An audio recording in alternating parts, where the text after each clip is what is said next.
infraestrutura. Mais de 3 bilhões de reais do BNDES vão garantir obras de saneamento e em rodovias no Ceará e no Mato Grosso do Sul. Mais emprego e competitividade. Leiloado o trecho da BR-040, que liga Belo Horizonte à cidade goiana de Cristalina. Serão mais de 12 bilhões de reais para a melhoria da estrada. E veja também, presidente Lula dá posse hoje à nova ministra dos Direitos Humanos, Macaé Evaristo. E ainda, estudo revela que jovens da primeira geração de beneficiários do Bolsa Família conseguiram superar a necessidade de ajuda do governo e foram inseridos no mercado de trabalho. E turistas estrangeiros deixaram aqui no Brasil mais de 26 bilhões de reais. É o maior valor dos últimos 29 anos. Sexta-feira, 27 de setembro, o Brasil em Dia começa agora.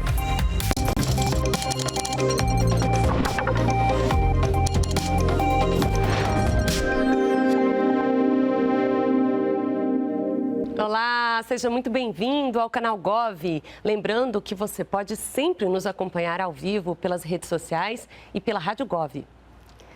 O BNDES vai investir 3 bilhões e 600 milhões de reais em saneamento básico no Ceará e na malha rodoviária do Mato Grosso do Sul. Os investimentos são por meio do programa Investe Impacto do BNDES, que ainda anunciou 180 milhões de reais para combater os incêndios no país.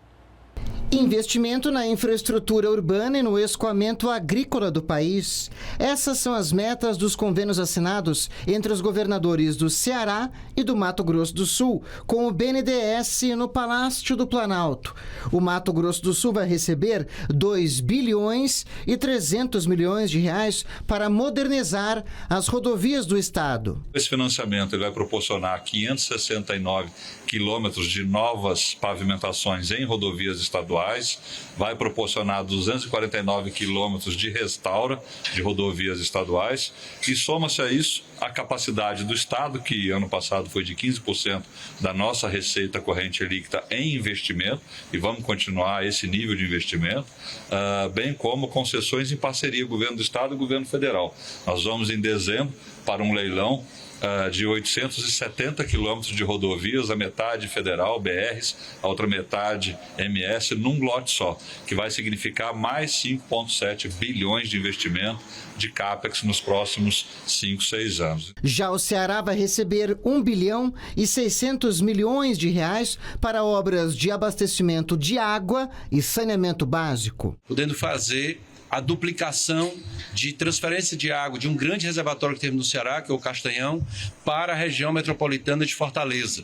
Nós hoje transferimos 11 metros cúbicos por segundo para a região metropolitana de Fortaleza e nós vamos dobrar, passando para 22 metros cúbicos por segundo, um investimento de mais de 1 bilhão de reais e, ao mesmo tempo, o financiamento para a nossa companhia de água e esgoto, que vai melhorar muito em vários municípios do Ceará, alguns municípios chegando a 100% de esgotamento sanitário e melhorando a condição de fornecimento de água tratada para vários municípios do nosso estado. O programa Investe Impacto do BNDES financia iniciativas com a perspectiva de movimentar a economia, reduzir as desigualdades sociais e combater as mudanças climáticas. Durante a reunião, o presidente do BNDES anunciou novos recursos do Fundo Amazônia para o combate aos incêndios no país. Nós estamos trazendo aqui já votado, aprovado pelo BNDES, mais 180 milhões de reais para comprar equipamentos, basicamente equipamentos para o Corpo de Bombeiro e também uma parte para formação. Lembrando que o Preve Fogo, aquele prédio do IBAMA que gerencia todos os incêndios no Brasil, foi financiamento do Fundo Amazônia também. É o país que a gente quer entregar quando terminar o mandato. É um país crescendo, do ponto de vista da infraestrutura, é um país crescendo economicamente, é um país com muita responsabilidade fiscal, porque aqui a gente aprendeu que a gente não gasta o que a gente não tem. Se a gente tiver que fazer uma dívida, tem que ser de algum ativo novo que possa nos dar lucro e aumentar o nosso patrimônio, e porque nós temos gente comprometida em melhorar a vida do Brasil.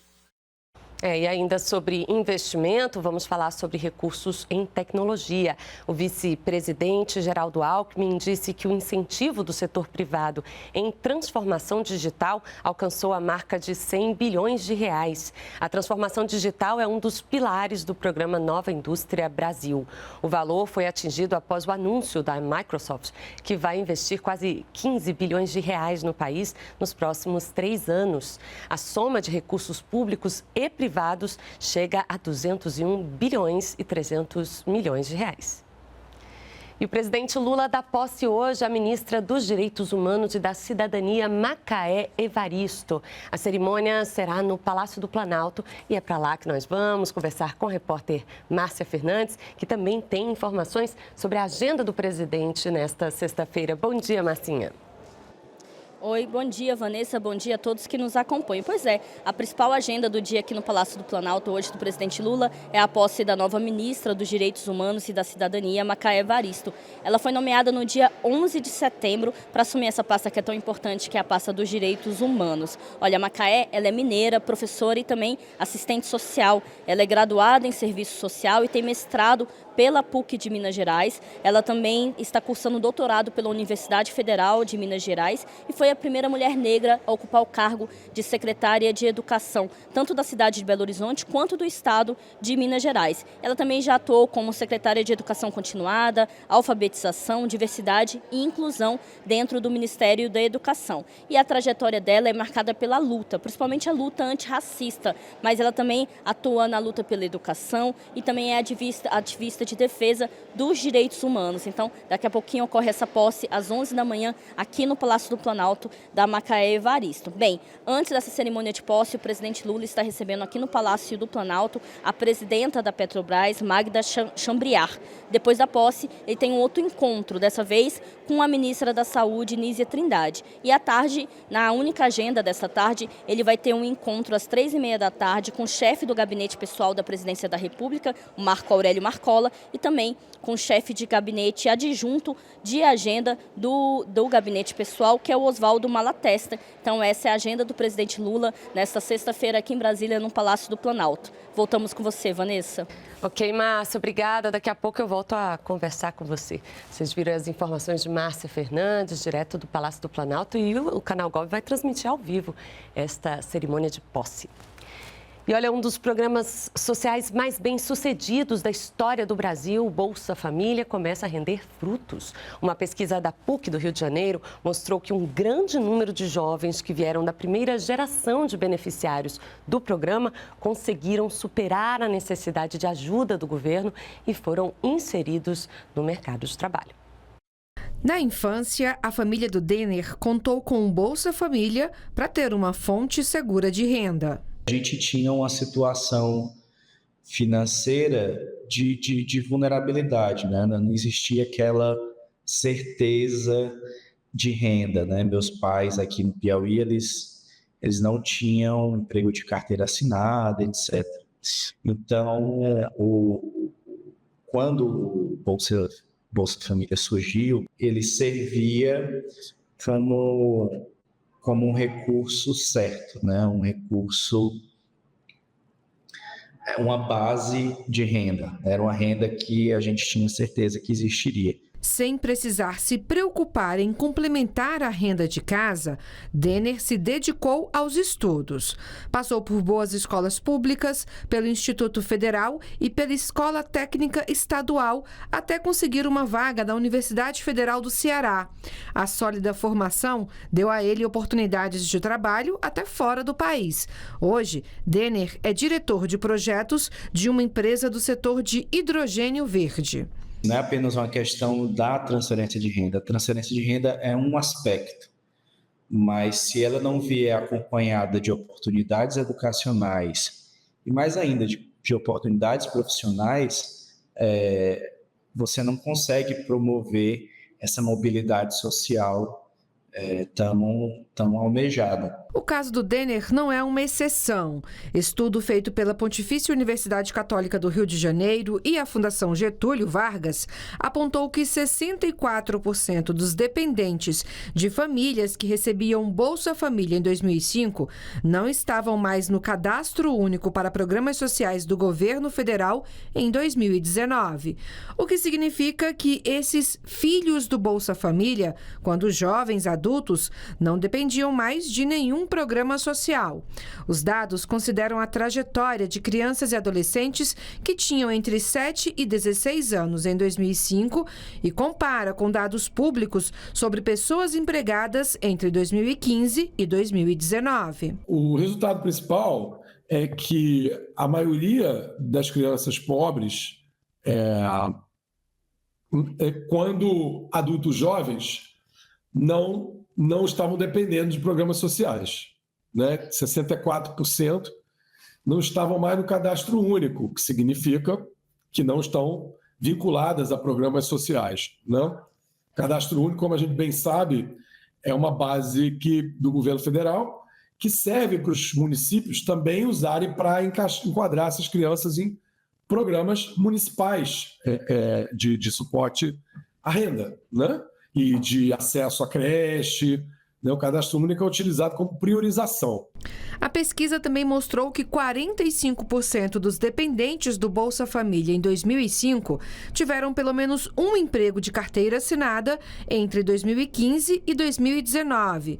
Neste caso, as condições para receber o benefício, como manter os filhos menores matriculados e presentes na escola, podem ter feito a diferença. Eu atribuiria parte dessa mobilidade, inclusive, aos aspectos da condicionalidade do programa, que ao induzir as famílias a tomarem decisões, digamos, socialmente ótimas em educação e saúde, acabam gerando as condições para que essas crianças e esses adolescentes eles consigam, de fato, sair da situação de pobreza e também não dependam mais do Bolsa Família na geração, a geração antiga, mas no contexto atual. Nós tivemos como resultado que aquelas pessoas que eram ali crianças, adolescentes, na primeira geração do Bolsa Família, o estudo vai até 2019, saíram da pobreza e pela educação, pela superação, não mais retornaram nem ao Bolsa Família e nem a outro programa social em razão da renda. Veja a seguir, empresas têm até 30 de setembro para divulgar o segundo relatório de transparência salarial. E a Rota dos Cristais, que liga Belo Horizonte à cidade goiana de Cristalina, vai receber investimentos de 12 bilhões de reais. Os detalhes você confere já já.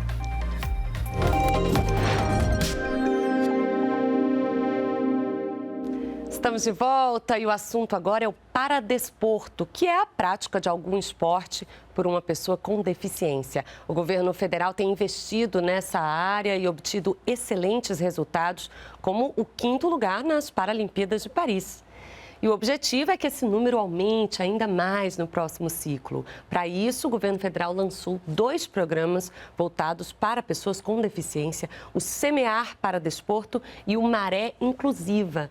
Para explicar como esses programas vão funcionar, a gente recebe neste momento o secretário nacional de Paradesporto do Ministério do Esporte, Fábio Araújo. Bom dia, secretário. Obrigada pela participação aqui no programa. Bom dia, Vanessa. Bom dia a todos que estão nos ouvindo ou nos vendo. Eu que agradeço a oportunidade de poder falar um pouquinho desses 2 programas. Secretário, vamos começar falando aí desses 2 novos programas voltados para os atletas paralímpicos. Como é que eles vão funcionar? Como que faz para participar? Conta pra gente. Bom, vamos começar pelo Semear Paradesporto. Esse é um programa que a gente tem trabalhado há um tempo aqui dentro da Secretaria, né? E ele tem 2 eixos. O primeiro eixo, ele visa iniciar a criança e o jovem com deficiência dentro do paradesporto, né? Fazer com que esse jovem ou essa criança com deficiência tenha na sua vida a atividade física como algo regular, né? E introduzir algumas modalidades, algumas competições, né? do nível adequado para a idade dessa criança ou jovem. E o outro eixo é um eixo que a gente vai estabelecer junto com a saúde. A gente sabe que o Brasil é uma potência paralímpica, ficamos em quinto, como você disse agora, nas últimas Paralimpíadas, mas a gente ainda não tem um esporte como ferramenta de habilitação e reabilitação. O esporte ainda, apesar de já existirem alguns centros especializados em reabilitação que utilizam o esporte, isso não é uma prática hoje no Brasil sacramentada. Então, a gente busca, com esse eixo do CMA, fazer com que as pessoas em processo de habilitação e reabilitação possam conhecer o esporte e, a partir dali, buscar um clube paralímpico. Pois é, secretário. Agora... Desculpa, perdão, pode continuar. Não, agora vamos falar do CMA, ou do Maré Inclusiva, né? O Maré Inclusiva é um programa que a gente criou junto com a Confederação Brasileira de Surf, junto também com as entidades de atendimento a pessoas com deficiência no surf. Então, a gente está muito feliz com o resultado que a gente conseguiu com esse programa. As pessoas perguntam, por que o surf? O Brasil tem 7.500 quilômetros de litoral e estudos evidenciam a todo momento que o mar é um meio muito terapêutico de desenvolvimento global da pessoa com deficiência. Então, a gente vai utilizar o surf, que é uma modalidade que está no sangue da maioria dos brasileiros, com o mar, que é um meio muito terapêutico para poder desenvolver a criança com deficiência. Pois é, os investimentos foram... a mudança foi enorme, né? Passou de 1 milhão no início de 2023 para 20 milhões neste ano. O senhor acredita que esse montante pode aumentar ainda mais? Olha, eu acredito, eu estou com muita fé que vai aumentar. Por quê? Porque a gente tem feito esse trabalho de aproximação com o Congresso, de aproximação com as empresas que investem no paradesporto via Lei de Incentivo ao Esporte. Então, é uma busca ativa da Secretaria por esses parlamentares que querem apoiar o paradesporto e das empresas também que habitualmente já apoiam o paradesporto via Lei de Incentivo. Então, a gente espera aí aumentar em muito o orçamento da Secretaria para a gente poder fazer paradesporto no Brasil inteiro. E o programa Segundo Tempo, secretário, ele incentiva a prática dos esportes, né? Ele vai ser retomado e pela primeira vez vai ter um foco nas pessoas com deficiência, não é? Exatamente, a gente está terminando de preparar, na verdade, o programa Segundo Tempo Semear para Desporto. A gente vai pegar a metodologia do CMA, juntar ao sucesso que já é o programa Segundo Tempo, vamos lançar um edital para que a gente possa fazer com que estados, municípios e entidades, OSCs, né, entidades da sociedade civil, possam se habilitar para poder realizar o programa no Brasil inteiro.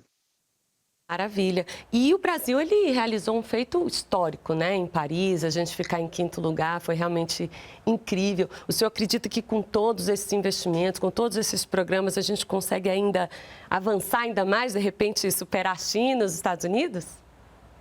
Olha, eu estou muito feliz com esse nosso resultado, foi um resultado histórico, mas acho que a gente ainda precisa de um tempinho para poder pegar pelo menos a China. Acho que os Estados Unidos, daqui a uns 8 anos, a gente já consegue estar ali brigando com os Estados Unidos pelo 3º lugar, quem sabe com a Grã-Bretanha pelo 2º.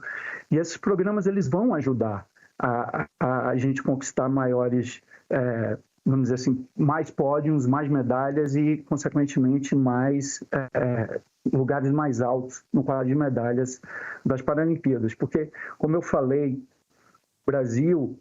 O paradesporto ele surge dentro do Centro de Reabilitação de Vitimados da Segunda Guerra Mundial. O Brasil é a única potência paralímpica que o esporte não é utilizado ainda como metodologia de habilitação e reabilitação. Então, a gente acredita que, com esses investimentos do governo federal, a gente possa, muito em breve, já estar aí brigando pelo 3º ou 2º lugar.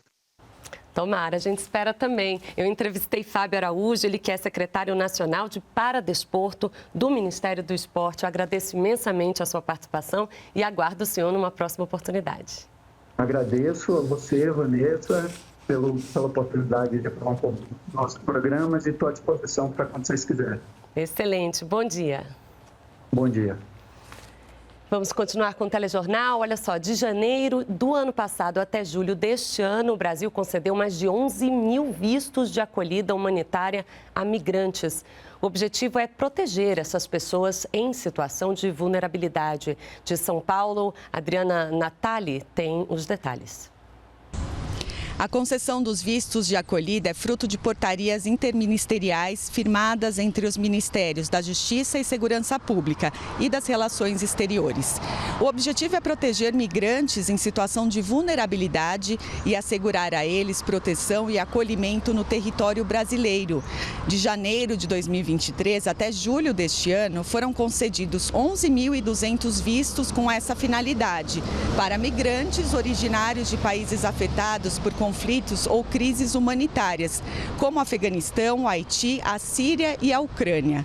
Os afegãos foram os que mais receberam vistos humanitários no Brasil neste período, 6.149. A autorização garante a permanência legal no país e acesso a trabalho e integração social. Esse tipo de visto foi reconhecido após a crise política e humanitária com a retomada do controle do Afeganistão pelo Talibã. Em seguida, vêm os haitianos, com 4.119 vistos. O Brasil reconhece a crise agravada por desastres ambientais e a instabilidade política no Haiti. Já foram quase 1.000 vistos para os sírios afetados pela guerra civil em seu país de origem. Já a Ucrânia registrou menos pedidos, com apenas 8 pessoas, devido ao conflito armado com a invasão russa. A residência temporária terá prazo de 2 anos, mas podendo ser requerida como autorização para residência no Brasil por prazo indeterminado. O pedido desses vistos humanitários deve ser feito na Embaixada Brasileira em cada um desses países. Empresas com 100 ou mais empregados têm até o final deste mês para publicar o relatório de transparência salarial. Do Rio de Janeiro, Cláudia Boiunga tem os detalhes para a gente. Bom dia, Cláudia. Bom dia, Vanessa. Bom dia a todos. Até o momento, das mais de 50 mil empresas com 100 ou mais empregados em todo o país, apenas 11 mil baixaram o relatório de transparência salarial no portal Emprega Brasil.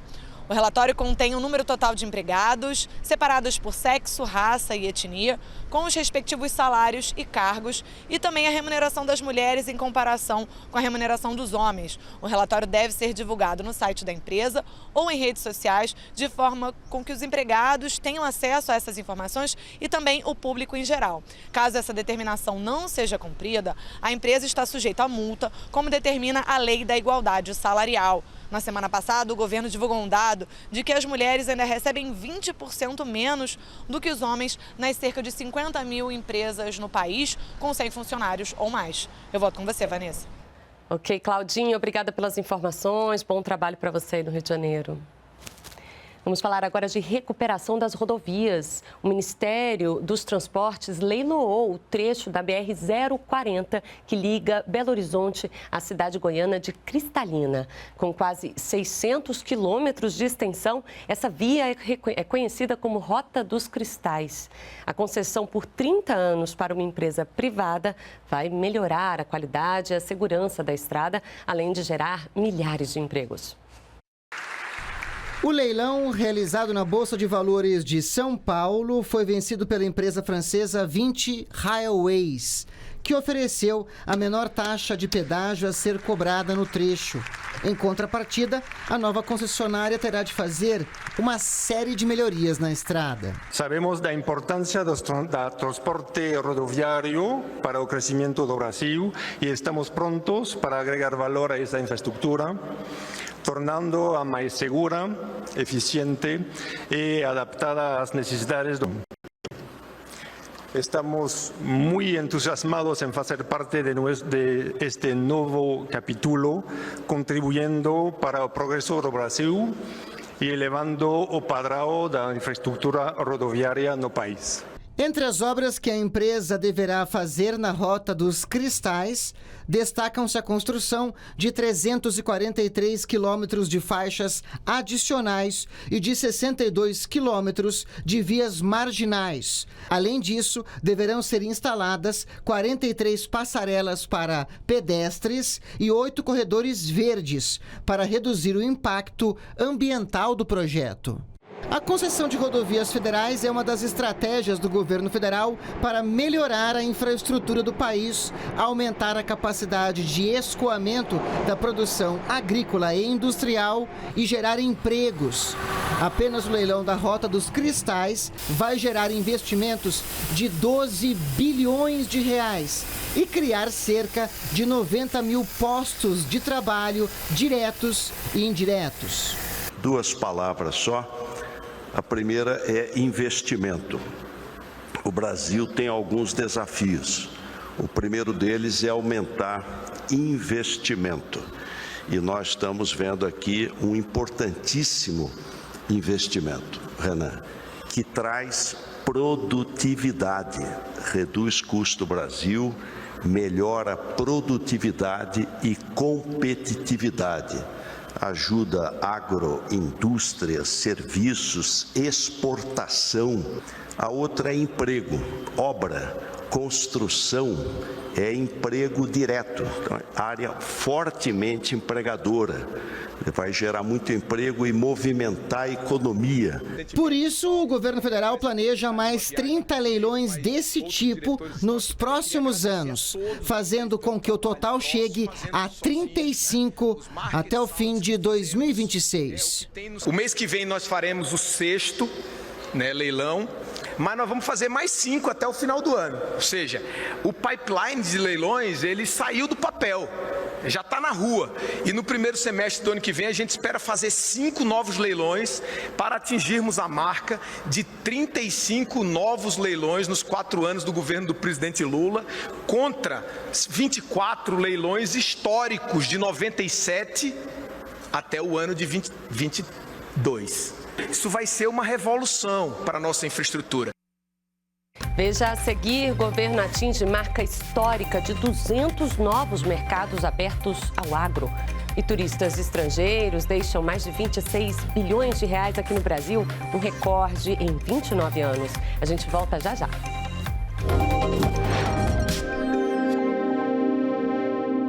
Já estamos de volta com o Brasil em Dia. E olha, desde o início deste ano, o governo federal já conseguiu abrir para o agro brasileiro 122 novos mercados. Um número que supera a soma obtida durante os anos de 2019, 2020 e 2021.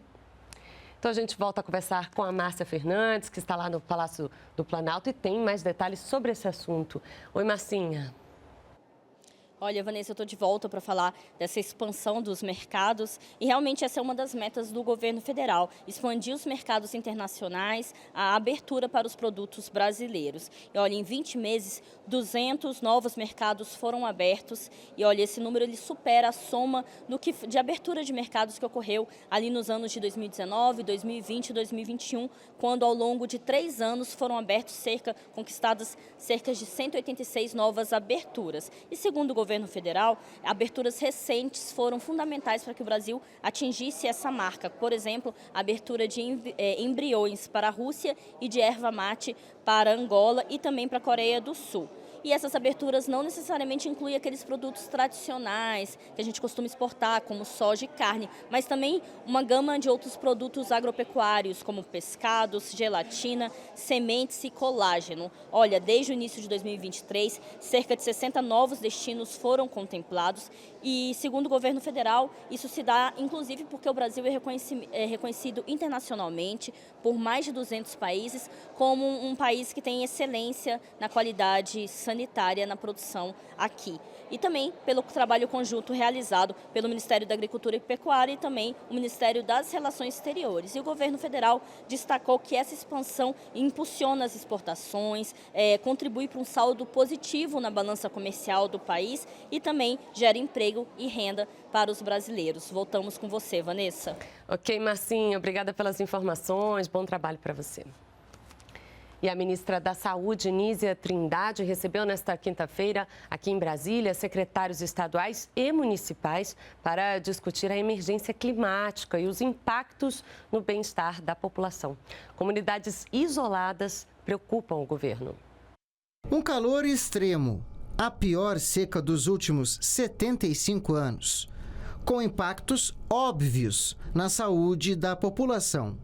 Por conta dessa realidade de emergência climática e para reforçar a necessidade de um trabalho conjunto, secretários estaduais e municipais se reuniram nesta quinta-feira com a ministra da Saúde, Nízia Trindade. Temos trabalhado muito em conjunto, todos os ministérios, porque a questão ela é muito transversal. Nós temos tido essa interação permanente. Vocês lembram que há 10 dias eu estive com o presidente Lula no estado do Amazonas, visitando o Tefé, visitando comunidades mais afetadas potencialmente pela questão da seca, pelo isolamento no município de Tefé. Então, o que nós fizemos aqui foi um diálogo conjunto, isso que eu queria valorizar, ao invés de pensarmos só nessa relação com cada estado, de pensarmos em conjunto, para buscarmos também que a solução de um estado possa inspirar outro estado. Outra preocupação do governo é com as comunidades isoladas por conta da estiagem e das queimadas. Com a queda do nível dos rios, a navegabilidade e a circulação dos moradores para comprar comida fica prejudicada. Nízia Trindade ressaltou as ações realizadas, em especial em comunidades indígenas. Nos preocupa, sobretudo, a questão de comunidades que possam ficar isoladas, que, como sabemos, é uma característica de grande parte da região norte, e então o que devemos fazer para aquelas populações que dependem, muitas vezes, do transporte pelo rio. E não só do transporte, do seu alimento, do seu modo de vida. Um foco especial na questão da saúde indígena, que foi trazida aqui pelos estados. Aqui está a nossa secretária adjunta de saúde indígena. E o que o Ministério já vem fazendo são visitas locais, que vocês também têm acompanhado. Visitas em que nossas secretarias, com a coordenação do secretário de Atenção Especializada, mas também envolvendo outras secretarias, tem feito e com a equipe da Força Nacional do SUS. Desde janeiro do ano passado, o governo federal tem atuado para resolver a grave crise causada pelo garimpo ilegal para o povo Yanomami. Nesta quinta-feira foi apresentado em Roraima um balanço das ações realizadas até agora. O principal reflexo dos investimentos foi a queda de 33% na mortalidade, na desnutrição e ainda o reforço no combate à malária. Houve um aumento de 690 para 1.500 no número de profissionais de saúde atuando no território. Em 2023 foram investidos 221 milhões de reais. Até agosto deste ano, foram outros 216 milhões de reais. Além disso, por causa da atuação conjunta de 18 órgãos combatendo o garimpo ilegal, o crime na região também já começou a diminuir. E este mês de setembro é dedicado à conscientização sobre a doação de órgãos. A campanha Setembro Verde alerta sobre a importância desse ato de solidariedade que pode salvar e transformar vidas.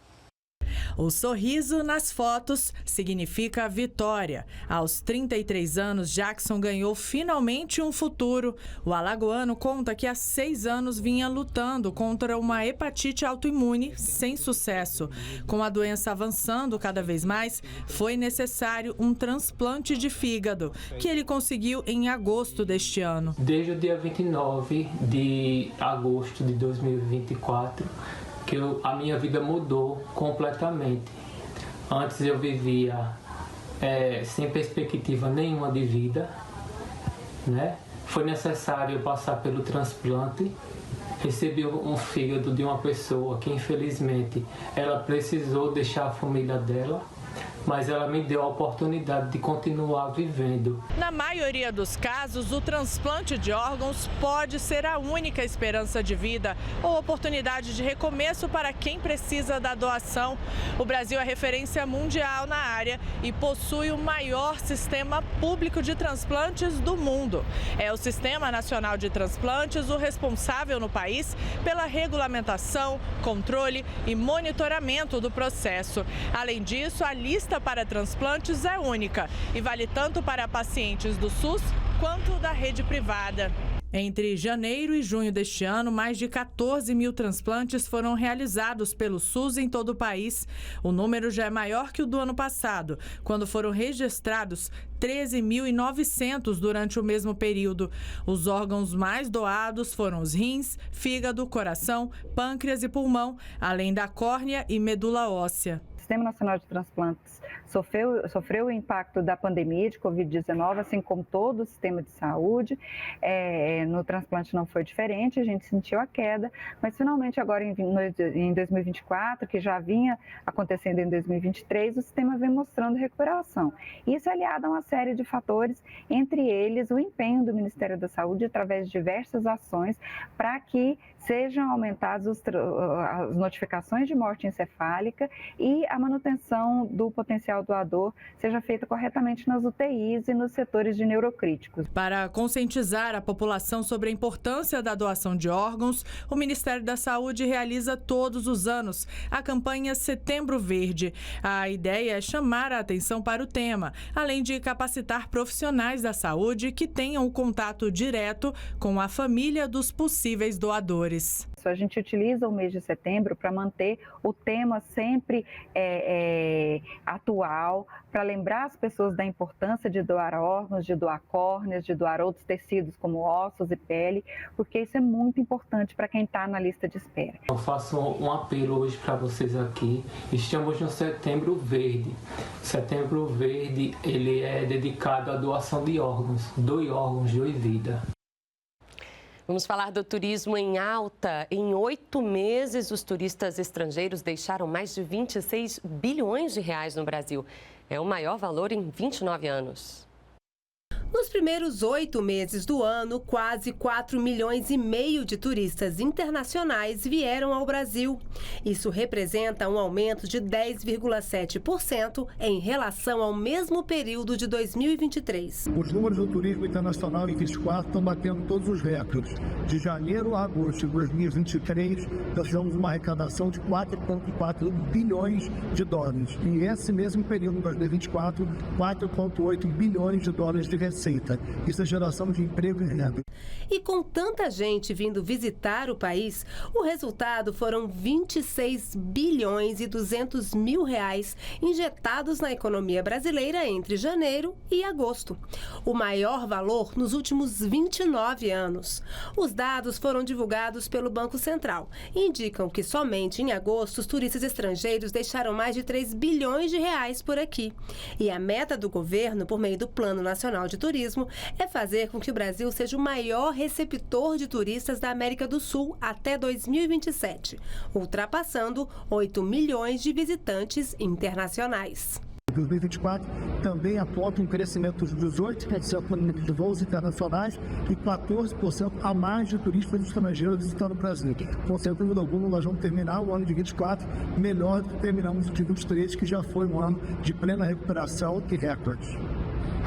Bacana. E sexta-feira é o dia do quadro Fé no Brasil, quando a gente lembra algumas das notícias divulgadas ao longo da semana e que mostram como o país está avançando nas mais diversas áreas. A gente vai começar então pela economia. O Banco Central elevou a previsão do PIB brasileiro este ano. Para a instituição, a economia do país deve crescer 3,2%. Caso o índice se confirme, o produto interno bruto crescerá mais do que no ano passado, quando a elevação foi de 2,9%. Outro dado divulgado pelo Banco Central foi o das negociações salariais. Neste ano, 80% das categorias profissionais que já negociaram os seus reajustes salariais conseguiram aumento real, ou seja, acima da inflação. Para terminar, um dado divulgado pela ANAC, a Agência Nacional de Aviação Civil. Só em agosto, 8 milhões de passageiros voaram pelo Brasil. É o segundo melhor resultado para o mês na história. No acumulado do ano, já são quase 61 milhões de pessoas voando no território nacional. É isso, a economia crescendo, os trabalhadores ganhando mais e os brasileiros viajando pelo mundo. Bom para todo mundo. E já que estamos falando de boas notícias, vamos encerrar essa edição com os dados de emprego da PNAD contínua que o IBGE acaba de divulgar. A taxa de desocupação no trimestre encerrado em agosto foi de 6,6%. É o índice mais baixo para o trimestre de toda a série histórica iniciada em 2012. Outro recorde é o número de brasileiros com emprego. Até o mês passado, mais de 102 milhões de pessoas estavam ocupadas. Isso significa que, no último ano, quase 3 milhões de pessoas conseguiram uma ocupação. É isso, o Brasil em Dia fica por aqui, mas o Canal Gov segue com a programação, mostrando todas as ações do governo federal, com eventos ao vivo, dicas e serviços para você, cidadão. Continue no Canal Gov, daqui a pouco tem a posse ao vivo da ministra. Uma ótima sexta-feira para você, bom fim de semana, tchau.